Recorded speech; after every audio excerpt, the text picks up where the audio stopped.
So today we are going to do April's wrap-up. I read 5 books this month and I am pumped. I'm so excited. So I will, somewhere around here, because I'm pretty excited to figure out what the number is, I'm going to put the number of pages up on the screen. The first book I finished this month is A Little Life by Hanya Yanagihara. That's the best I can say it. I'm so sorry. I probably stumbled all over it. I was so excited about this book when I first purchased it and picked it up. I could not wait to get to it, and I have never been so disappointed. I was so disappointed in this book.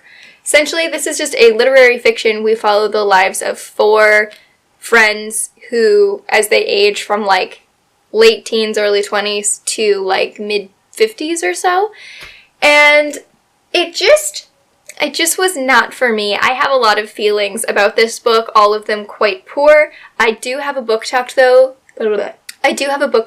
where I go into depth with everything that I found wrong with this book, so I'm not going to do that here, but I will leave a card above my head somewhere in the corner, and hopefully you guys can go check that out if you're interested as to why I loathed this very, very commonly adored book. It just was not for me. I gave it 1 star, and I was so disappointed. I was so sad. The next book I read this month, I don't have with me because I lent it to my sister, was Lilac Girls. I also have a book talk coming in a couple weeks probably, so I will card that up there once it's live. I really, really loved that story. I thought it was a really great story to tell. Very interesting, very intriguing, very captivating. In Lilac Girls, we're essentially following 3 separate perspectives. We follow an American who lives in America and volunteers for the French consulate and does a lot of charitable work. We follow Kasia, who is a Polish girl who gets sent to a concentration camp. And we follow Herta, I think her last name is Huberhauser, but I'm not exactly sure how to say that one. And she is a female doctor who works at a concentration camp. And we follow the 3 different perspectives over time. And it is based on real events. Kasia is sort of, her story is a mixture of multiple different people kind of put into a character. And then Caroline, who is the American, is a real person and it is based on her. And Herta is a real person who actually did work at the place that she does in the book. So it is based on true events and very, very interesting. A story I haven't heard before. It's based around the Ravensbrück Rabbits.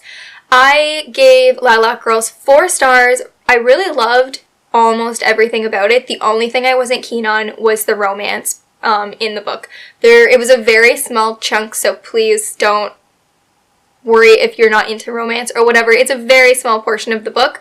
I just felt like that part could have been done without, and that's why I dropped it down a star, because it seemed a little bit like unnecessary drama. That being said, I am very excited to read Martha Hall Kelly's next book, which is Lost Roses. It just came out in April.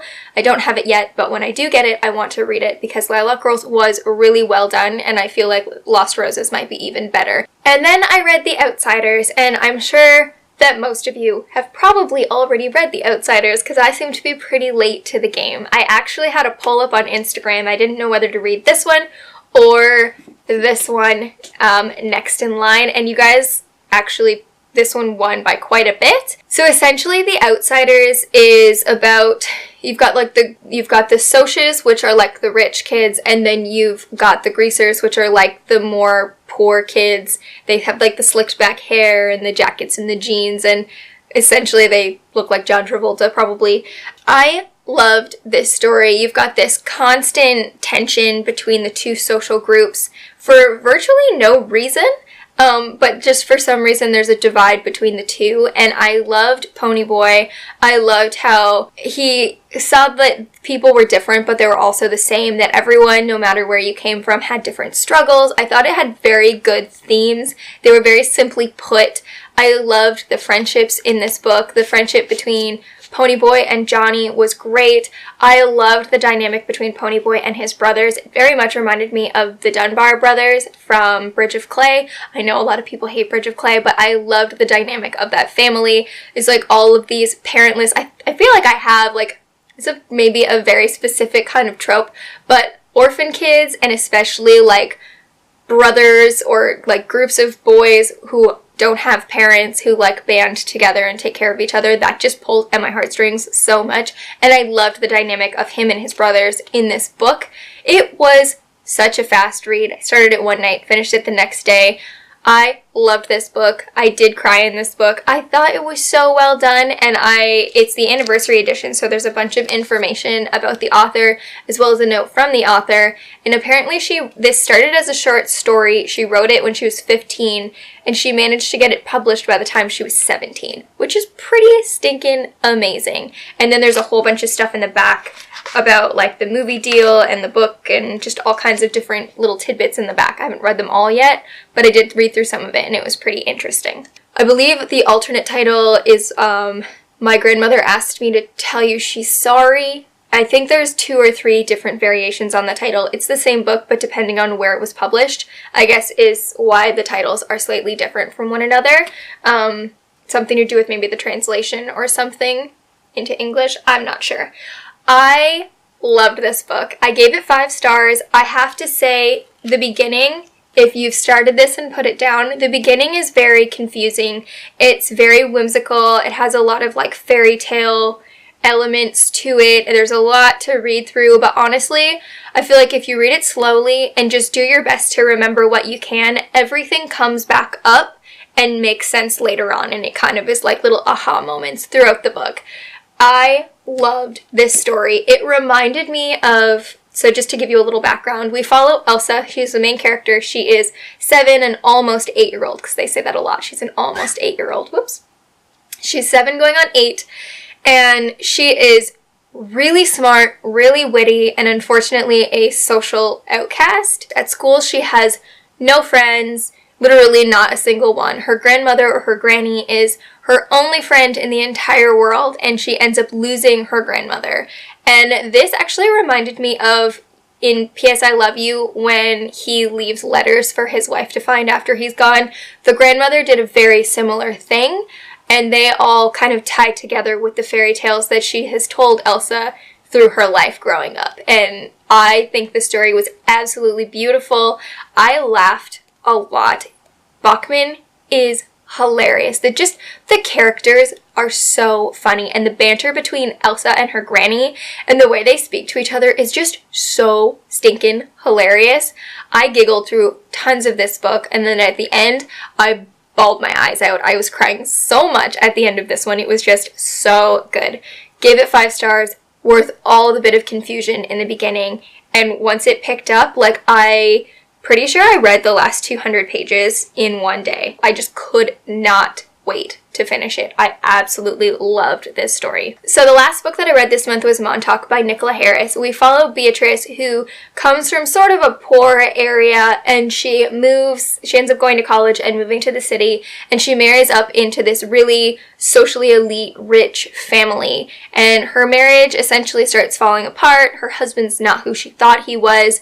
He sends her off to this summer manor to stay in Montauk, which is like a fishing village, and over time during the summer she ends up meeting people from the village and getting this like interesting little job, and it's very neat how everything comes together. There's a forbidden romance thrown in there. It is adorable. I love the characters in this book. There are ones to love, there are ones to loathe. Super, super, super good. I really loved this book. I gave it 5 stars. I couldn't put it down. I was so captivated by Beatrice's character. I wanted to know what was going to happen. I was just like vying for her happiness the entire time. The ending was, it was something I wasn't expecting, and I just loved it. It was so good. It actually comes out June 4th, I believe. I do have a book talk coming, but I can't put that up until the end of June for obvious reasons. I want people to read it before it gets like spoiled in any way. So I am hanging on to that video until more the end of June so that you guys have a chance to get your hands on it and read it if you want to before I start the discussion on it. I thought it was a really great book, a really great read. I was very, very surprised. Like, I kind of requested it from NetGalley on a whim, and it blew me away, and I was so excited. I loved it so much. It was, like, exactly what I needed, and I didn't even know that I needed it. So, that's the best way I can explain that one. Anyway, that's everything that I read this month. I had a great reading month. So excited. A 1-star, a 4-star, and 3 5-stars is pretty good for me. I am so happy that I got so much done this month. I was not expecting to be this productive because it was actually pretty busy, and I can't believe I had enough time to do all of this. Anyway, I will talk to you all in my next video. Please comment down below, what did you read in April? Did you like it? Did you not like it? Have you read any of these books? Comment, let me know what your thoughts are. Don't forget to subscribe and hit the bell so you don't miss future videos, and I will talk to you all next time. Thanks so much for watching. Bye!